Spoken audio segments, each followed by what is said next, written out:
Hai, Assalamualaikum. Salam sejahtera dan salam perpaduan.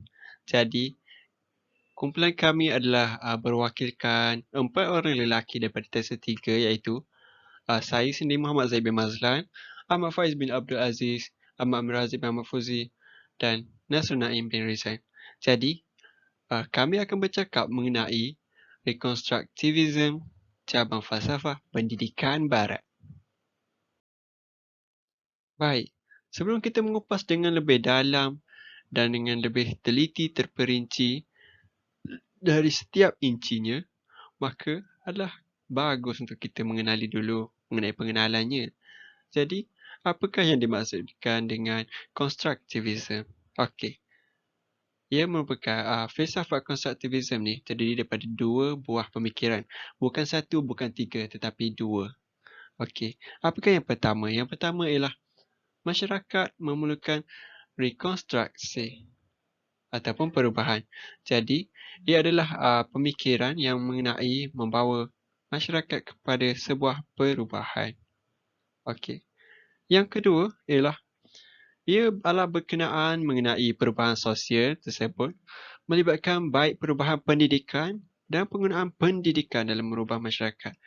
Maknanya adalah merupakan asas kepada perubahan ini adalah berkaitan dengan pendidikan itu sendiri. Jadi, begitulah dapat kita simpulkan daripada filsafat pendidikan yang berasaskan rekonstruktivism yang berasal dari Barat. Okey, siapakah pengasas mereka? Siapakah mereka yang mengasasnya? Jadi, di sini terdapat 2 tokoh dari Barat yang dapat kita teliti namanya dan dapat kita kenali wajahnya. Okey, yang pertama ialah George S. Counts yang lahir pada 1869 dan meninggal dunia pada 1934 dan juga Harold O'Rourke yang lahir pada 1886 dan meninggal pada 1960. Okey, sebenarnya pengasasan kepada ideologi fahaman pemikiran konstruktivism merupakan sefian fahaman progressivism yang akan dibentangkan oleh sahabat kita daripada kumpulan lain.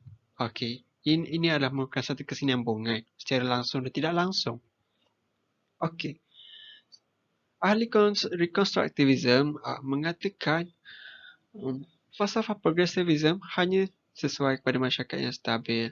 Jadi, terdapat elaborasi di dalam penerangan bagi rekonstruktivism, bagi menampung apa yang didakwa terkurangnya di dalam progressivism. Okey, ini adalah Theodore Burgerhard Bramel. Mereka berpendapat progressivism terlalu mementingkan pendekatan pendidikan mengambilkan objektif dan hasil pendidikan. Berpendapat pendidikan harus mempunyai objektif eksplisit bagi membentuk order baru masyarakat. Rekonstruktivism menjadi perhatian apabila Theodore Burgerhard Bramel 1904 and 1987 menggabungkan teori progressivism dengan behavioral science sebagai asas rekonstruktivism. Maka teori ini dikukuhkan lagi dengan pengenalan asas sains oleh tokoh ini. Okey, bercakap mengenai di sekolah. Sekolah dianggap sebagai pembangkit utama dalam meningkatkan keadaan hidup manusia. Secara asasnya, manusia di dalam sebuah tamadun yang berbangsa akan mempelajari ilmu-ilmu khusus di dalam tempat yang digelar sebagai sekolah. Ini bertepatan dengan tujuan asal pelopor-pelopor utama aliran ini, iaitu membaiki dan membina semula masyarakat. Itulah asas daripada perkataan rekonstruktivism. Konstruktivism adalah seperti membina, maka ada perkataan re di depan itu adalah kembali membina. Maka ayolah kita kembali membina kepada pembangunan masyarakat. Itulah ideologi rekonstruktivism. Sebabnya itu sekolah merupakan satu landasan yang amat sesuai berbanding di tempat lain. Okey, cakap mengenai corak budaya. Okey, corak budaya suatu masyarakat baru boleh dibentuk kerana aliran rekonstruktivism ini bermatlamat untuk mengasaskan corak budaya baru, menghapuskan penyakit sosial dan bertujuan untuk mengatasi masalah sosial yang menjejaskan pembangunan masyarakat dan menimbulkan krisis budaya. Okey, sains sosial.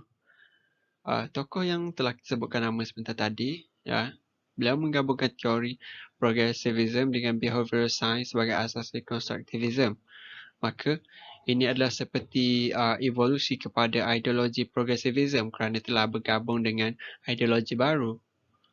Okey, beliau berpendapat pengalaman sebenarnya ialah hasil interaksi manusia dengan elemen-elemen alam persekitaran.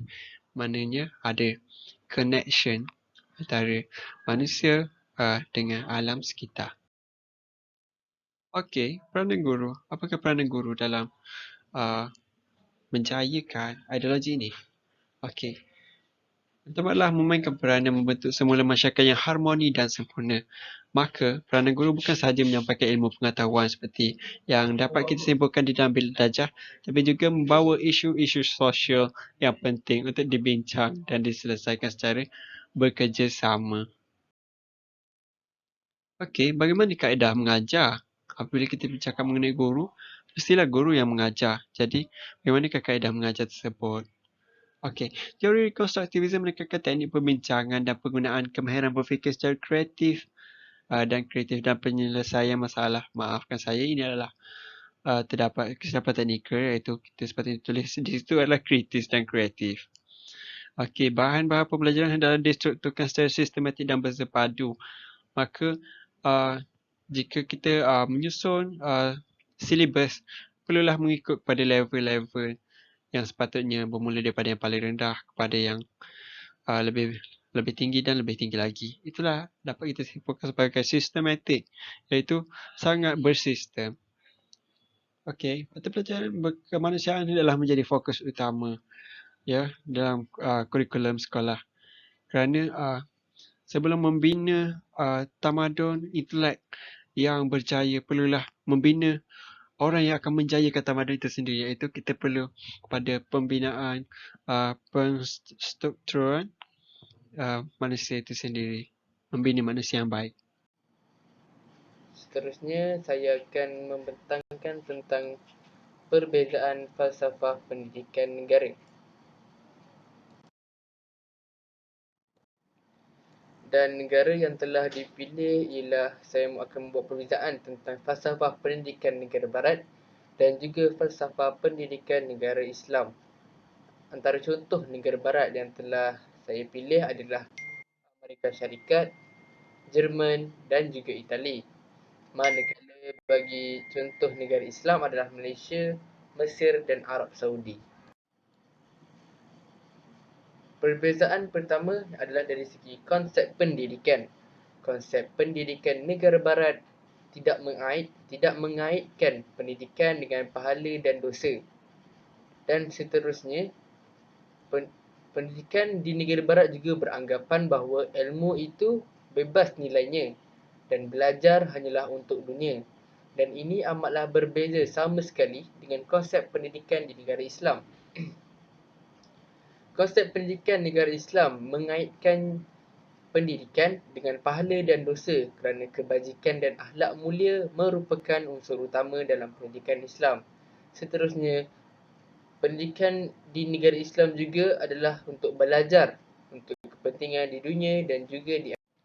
Seterusnya adalah perbezaan pandangan tokoh-tokoh di setiap negara. Bagi pandangan daripada tokoh negara barat, Aristotle, falsafah ialah ilmu kebenaran. Kebenaran dapat diperolehi oleh seseorang dengan ilmu metafizik, logik, retorik, etika, estetika, ekonomi dan juga politik. Menurut Immanuel Kant, ahli falsafah Jerman, falsafah ialah ilmu pengetahuan yang menyelidik dasar-dasar bagi mengetahui sesuatu dan bertindak dan juga tindakan. Dan seterusnya adalah pandangan daripada John Dewey. Falsafah haruslah dipandang sebagai perjuangan manusia dalam melakukan penyesuaian di antara kumpulan tradisi yang membentuk akal manusia dengan cita-cita politik baru. Bagi pandangan tokoh negara Islam pula, iaitu daripada Al-Farabi, falsafah dilihat dari dua sudut. Yang pertama adalah falsafah teori, iaitu mengetahui sesuatu yang ada. Yang kedua ialah falsafah amalan, ataupun kita boleh faham dengan praktikal, iaitu apa yang perlu ada dalam perbuatan. Menurut Al-Khindi pula, falsafah mempunyai 3 aspek: ilmu fizik, ilmu matematik dan juga ilmu ketuhanan. Dan perbezaan yang ketiga adalah peranan guru. Peranan guru mengikut falsafah pendidikan barat ialah guru adalah penyampai ilmu yang pakar, guru juga adalah pembimbing dan pengurus, guru adalah enjin perubahan dan guru adalah pemangkin ilmu. Bagi peranan guru menurut falsafah pendidikan di negara Islam, guru adalah pemberi ilmu, pembimbing, pendorong dan juga pembentuk akhlak murid-muridnya. Dan seterusnya adalah perbezaan kurikulum pendidikan. Menurut kurikulum pendidikan negara barat, kurikulum pendidikan berteraskan bidang kemanusiaan dan kesusasteraan. Seterusnya kemahiran asas seperti membaca, menulis dan juga mengira. Dan seterusnya bidang sains sosial dan yang terakhir bidang estetik. Dan ini amat berbeza dengan kurikulum pendidikan di negara Islam. Sebagai contoh, pendidikan di negara Islam berlandaskan sumber yang jelas dan kukuh, iaitu Al-Quran dan As-Sunnah. Dan negara Islam juga meliputi fardu ain dan juga fardu kifayah. Seterusnya saya akan menyerahkan pembintangan saya kepada saudara saya Ahmad Amirul Haziq bin Ahmad Fauzi. Bismillahirrahmanirrahim. Assalamualaikum warahmatullahi wabarakatuh. Jadi saya akan meneruskan pembentangan ini dengan membentangkan tokoh pendidikan di Jerman dan Malaysia. Baik, disebabkan oleh kami memilih negara-negara Islam dan negara-negara Barat, jadi kami telah memilih negara Malaysia dan negara Jerman sebagai negara yang terpilih untuk kami kupas dengan lebih lanjut tentang tokoh yang terdapat di dalam negara tersebut dan membuat perbandingan antara tokoh kedua-dua tokoh. Baiklah, bagi tokoh di negara Jerman, kami telah memilih Albert Einstein disebabkan oleh tokoh ini sangat terkenal di serata dunia dan mempunyai banyak sumbangan serta anugerah yang telah diperoleh oleh beliau. Jadi saya akan menerangkan serba sedikit biodata ataupun latar belakang Albert Einstein. Namanya adalah Albert Einstein dan beliau juga sangat terkenal dengan tokoh fizik. Dan terdapat banyak teori fizik yang menggunakan teori yang telah dihasilkan oleh Albert Einstein sendiri. Beliau telah dilahirkan pada 14 Mac 1879 dan telah meninggal dunia pada tahun 18 April 1955.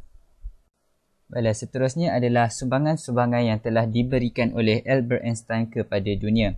Seperti yang kita semua sudah sedia maklum, Albert Einstein adalah sangat terkenal dengan seseorang yang memiliki ilmu fizik yang sangat tinggi. Jadi, kebanyakan daripada sumbangan beliau adalah berdasarkan teori-teori fizik yang dihasilkan oleh beliau sendiri. Yang pertama adalah, beliau telah mengemukakan teori-teori fizik seperti teori kerelatifan dan mekanik kuantum. Dan yang kedua, beliau juga menghasilkan formula fizik. Formula fizik yang dihasilkan oleh beliau masih digunakan pada hari ini sama ada di peringkat sekolah menengah ataupun di peringkat universiti. Dan yang ketiga, dia juga telah membuka mata orang ramai tentang kepentingan fizik dalam kehidupan. Baiklah, setelah beliau menghasilkan pelbagai formula, orang ramai mula untuk mengkaji dengan lebih mendalam berkaitan dengan fizik kerana mereka mula sedar bahawa fizik adalah sangat penting dalam kehidupan seharian, terutamanya dalam membina sesuatu perkara ataupun mengira sesuatu perkara itu menggunakan teknik-teknik ataupun kaedah fizik. Dan yang keempat, beliau juga pernah ditawarkan untuk menjadi Presiden Kerajaan Israel yang kedua pada tahun 1952. Namun begitu, beliau telah menolak tawaran tersebut. Seterusnya, terdapat banyak anugerah yang diperoleh oleh beliau berdasarkan oleh sumbangan yang telah diberikan oleh beliau. Yang pertama, dia pernah memenangi hadiah Nobel berdasarkan fizik fotoelektrik pada tahun 1921. Yang kedua, beliau telah mendapat tempat ke-10 dalam senarai 100 tokoh yang berpengaruh dalam sejarah oleh Michael H. Hart pada tahun 1992. Di sini, beliau telah mengalahkan ramai tokoh-tokoh terkenal di luar sana. Dan yang ketiga, pada tahun 2005, beliau telah dianugerahkan sebagai Tahun Dunia bagi Fizik dan diraikan di Simposium Einstein oleh UNESCO kerana berbetulan dengan perayaan 100 tahun kertas kerja Ernest Mirabilis. Dan yang keempat, College Perubatan Albert Einstein di Universiti Yeshiva yang dinamakan pada tahun kematiannya pada tahun 1955. Yang kelima, Pusat Perubatan Albert Einstein di Philadelphia, Amerika Syarikat. Dan yang keenam, nama beliau digunakan dalam beberapa teori yang digunakan pada hari ini.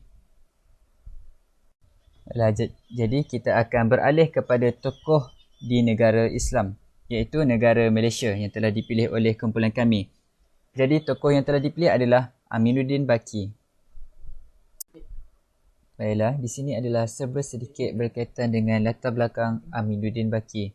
Nama panjang beliau adalah Aminuddin bin Baki.